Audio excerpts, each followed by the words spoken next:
Yeah, because the Yeah, driver the happens to clearance overlap is just right. Yeah, you don't get, If you put an Omni in the middle, okay. you're gonna have equal response front and back. You're not gonna get, like, if you look at the polar response patterns of a mid-side at different mixing levels of your mid and your side mics, you go from, like, at maximum mixing, you're essentially getting two supercardioids pointed 45 degrees out. Right. So With you the get Omni, like XY thing, right? yeah, so you just have you have the like you can switch at any points between them in post, it's the advantage. But if you use, like the cardioid has backwards rejection, which is what gives you those rear rejection lobes in the supercardioid pattern. So if you use Omni, you're not going to get rear rejection. Right. What were you gonna say? I was gonna say, you can encode and decode MS even with a stereo, or even with stereo channel all day if you want. So even if you've already encoded your MS, you can, or if you have something in stereo and it's not MS and you have like I've done it before where you have like a recording where you have, Michael Romanowski down the hall, he does it all the time. You just it encodes something. If there's not enough vocal in your mix and you're in mastering, they decode it, or they remove it back to MS. And you can turn up the middle mic, which is where the vocal is. Of course, the kick and the snare are going to be there too. But you can bring it back up and then re-decode it back out, and you have hopefully saved yourself. I think there's a plugin from a company called Brainworks. Yeah. It's free that does a similar thing. Well, Isotope Ozone, the newer version of it, has mid-side decoding in it on all of their modules. And I thought it was kind of weird at first because, like, how often are you sending an actual, like, mic to mid-side pair into a mastering plugin by itself? But really, it's for, like, side control.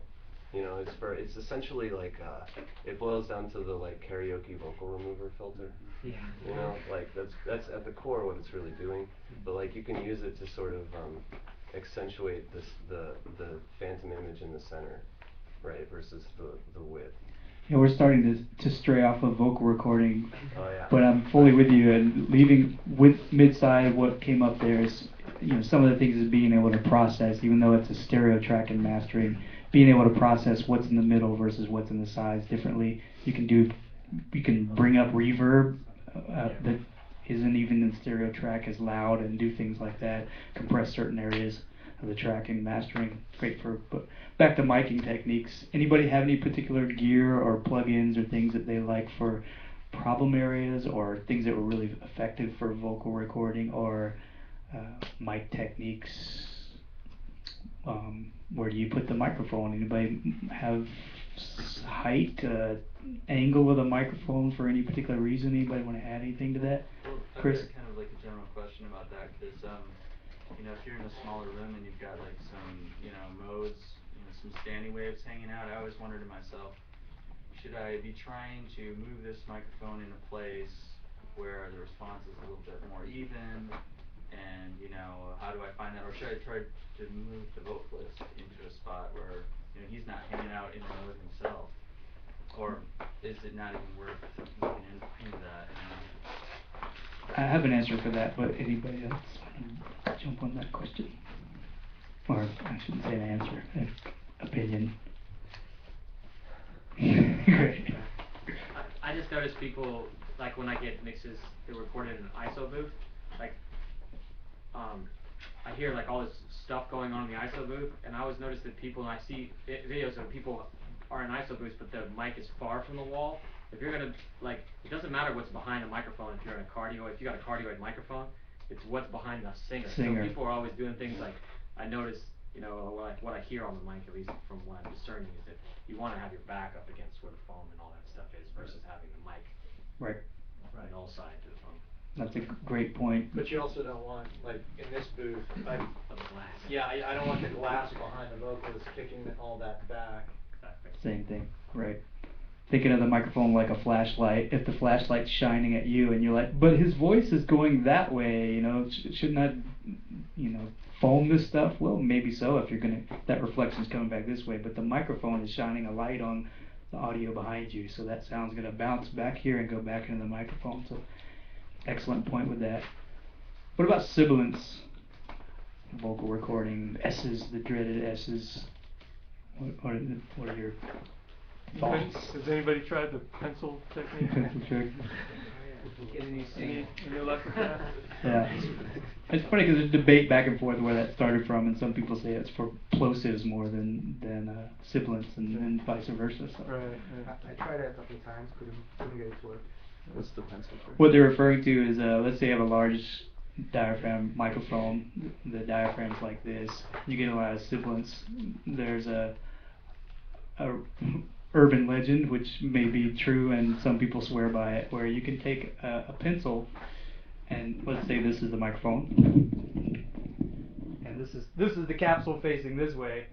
You can take the pencil and put a rubber band around it so the pencil is actually hanging down the microphone. And let's say this is the capsule facing that way. The pencil would jut a little bit into the where the capsule is, not inside the microphone, outside the microphone.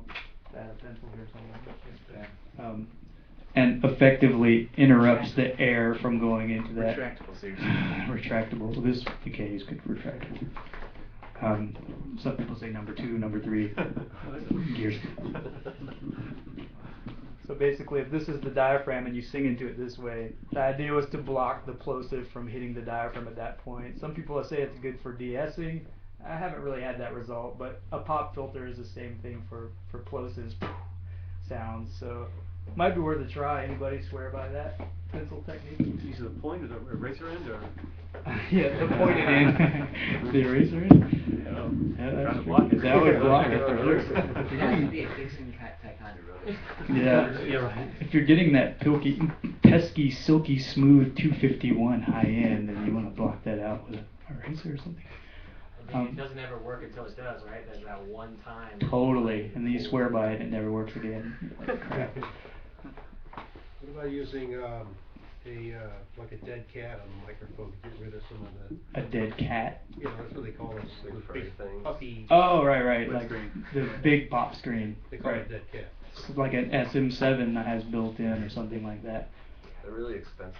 If you take the cap off. He's referring to the big fluffy guys that go on the. On video most of the time. Are you referring to the in-field recording, the big fluffy Yeah, but ones? that gets rid of all the air. Okay, right. Noise moving around, and so if you got somebody that's really Yep. mouthy, that might be a way to do it. Yeah, definitely affects the high end in my experience. So if you really love the sound of the microphone and everything but that, whatever it is, 6.8K or something. Some people say tilting the microphone. I've had success with that sometimes. Yeah. Tilting the pop filter sideways works too. Right, depending on the pop filter, some of them are angled. The little mesh ones that have angles already built in that direct the air this way or that way. And then the foam ones are more like pantyhose or something. But sometimes tilting the microphone a little bit can kill that. It's worked on a few people, but it depends on how thin the mic gets. I would do something that's kind of close to just, routing the levels, where I just come in on that that sibilance and take that slice and bring it down like 6 dB or whatever you need to make it sound natural. You mean in the mixing process? Yeah, just take that little snippet and bring it down. Don't totally get rid of it, but Yep. make it sound natural. We're gonna get to vocal mixing, and that's gonna be right in that category because there's gonna be 30 different. Somebody had a hand up over here. It depends a lot on the on the singer and the mic, so try a bunch of different ones. Right. Microphone for sure. Can I just go back quickly to the foam that came up? Yeah. Everybody seems to know what they're talking about, so I want to bring up a newbie question. Sort of. Great. If your studio is actually, and you're just getting started, your studio is actually really your studio apartment, Yeah. and you have horrible sound, cars going outside, little Right. vent things like always sucking air and stuff, Mhm. and you put foam or something over that. But if you were to get one of those fancy branded boxes about this big that's basically full of foam and it's about Yeah, like the Yeah, was it like- SE reflection yeah, filter? SE reflection. I haven't Only, used no, that well, it's thing. actually actual foam inside, little pyramid foams. and Yeah, it's- yeah, it's the like bigger this- ones. Oh, Just- yeah, these are GIK. the broadcast, like portable, Yeah, it's like portable Yeah, yeah, portable. yeah. It folds up, but it's pretty big size, not the tiny ones, but the bigger ones. So, but they were mentioning reflections behind you. So, Right. should I put that thing in behind my mic, behind the speaker, or should I put it on eBay? I'm putting it on eBay Love to that. buy a Shure SM7. Yeah, Yeah, yeah. SM7B will definitely do Killer, better than that thing. killer mic. Yes, what is it called? SM7. Oh, the mic you're saying. Yeah. So I should Dynamic get rid of mic. I should get rid of the foam. You're saying Yeah. the foam's not helping either in front Well, or it's not necessarily a bad thing. It's just that a lot of the sound that the microphone is picking up is behind you. You know, it may block out because it's built of wood or whatever they're using. It'll give you a little bit of baffling of the top end from whatever's going by if it's a or something. But the microphone's still picking up what's behind you, so you may want to. You know, there's all kinds of guerrilla ways to do it. Is to hang a big comforter behind you or something to try to block some of the reflection off what's behind you. But I wouldn't throw things out necessarily and without trying it, because some things that I think are horrible work great in one situation. You're like, I use that situation a lot, so what the heck, whatever. Yeah, SM7, I tried one out at the AES show, you know, you've been to that thing, Yep. right? And it's like dead silent in Yep. a room full of racket. It's really amazing. Yeah, it's the voice of God mic, they say. The other Howard thing Stern was- mic. Yeah, the other thing was, Michael a Jackson. technique that I used was recording a large vocal group. You put them in a big circle with a microphone in front of every one of them, Mhm. so they could all see each other. Okay. Actually works pretty good. Yeah, lots of rejection on those suckers. That's a Yeah, killer you mic. gotta have some good mics, but, the point was is I was trying to get them to sing the parts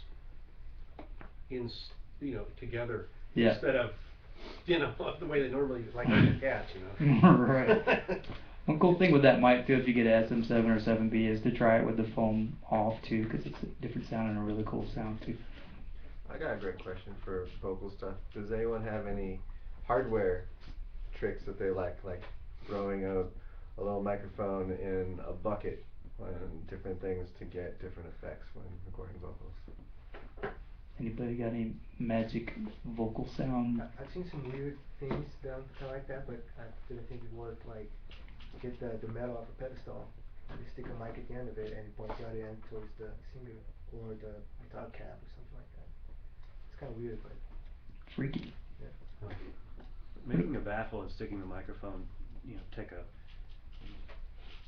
4x4 piece of plywood, cut a hole, stick a mic just barely out of that hole.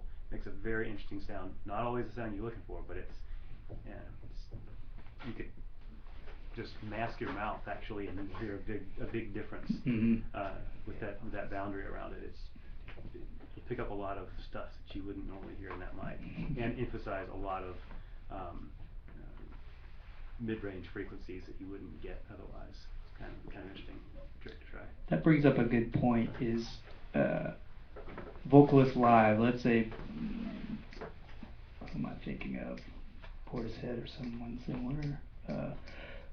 Uses someone that is used to rehearsing with a band, uses vocal pedals or something live, and they use a high impedance microphone of some sort through a guitar pedal or something like that.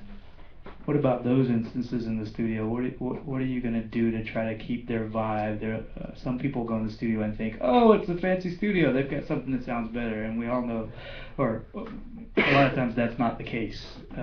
Your $50 distortion pedal just sounds cooler than your $4,000 thermionic whatever, which is killer, but how do you capture something like that, give the singer what they're used to in the headphones, and still get, maybe you want a dry vocal for part of the tune or something, and you don't want distortion and everything, Y cable.